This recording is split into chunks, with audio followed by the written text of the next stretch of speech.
நண்பர்களே, இது தமிழ் நண்பன் ஷார்ட்கட் சேனல். இப்போ நான் பார்க்க போகிறது போஸ்ட் ஆஃபீஸ் ஜிடிஏ ரிசல்ட் வந்து வந்திருக்கு.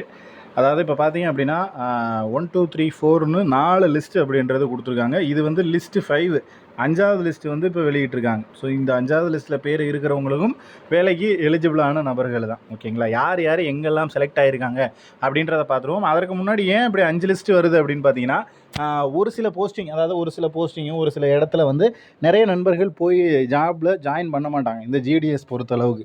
ஸோ என்னென்னா 10th முடிச்சுட்டு உடனே அப்ளை பண்ணுறது, இல்லைன்னா கொஞ்சம் இன்டீரியர் பிளேஸ் அவங்களுக்கு வந்து போட்டிருக்கிறது, இந்த மாதிரி பல்வேறு காரணங்களால் நிறைய பேர் போக மாட்டாங்க. அதனால தான் இப்படி லிஸ்ட்டு அப்படின்றது வந்துக்கிட்டே இருக்குது. ஒரு வருடங்கள்லாம் 10 லிஸ்ட்டு 12 லிஸ்ட்லாம் வந்திருக்கு. இது வந்து இப்போ 5வது லிஸ்ட் அப்படின்றது பப்ளிஷ் பண்ணியிருக்காங்க. ஸோ இதில் பார்த்தீங்க அப்படின்னா ஃபஸ்ட்டு வந்து அரக்கோணம் டிவிஷன் களத்தூர் பிஓவில் களத்தூரில் ஓபிசி ரிஜிஸ்டர் நம்பர் கொடுத்துருக்காங்க பாருங்கள்.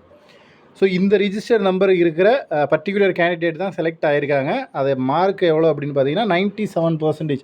அதாவது 10ஆம் வகுப்பு கல்வி தரத்தை மட்டும்தான் பேஸ் பண்ணி இது வந்து போடக்கூடிய ஒரு வேலை. அது உங்களுக்கு தெரியும் ஆல்ரெடி.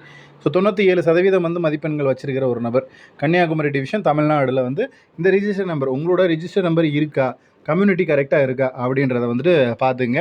ஸோ இந்த மாதிரி தான் அவங்க வந்து லிஸ்ட் அப்படின்றது கொடுத்துருக்காங்க. மொத்தமாக பார்த்தீங்கன்னா ஒரு 16 பேஜ் அப்படின்றது இருக்குது.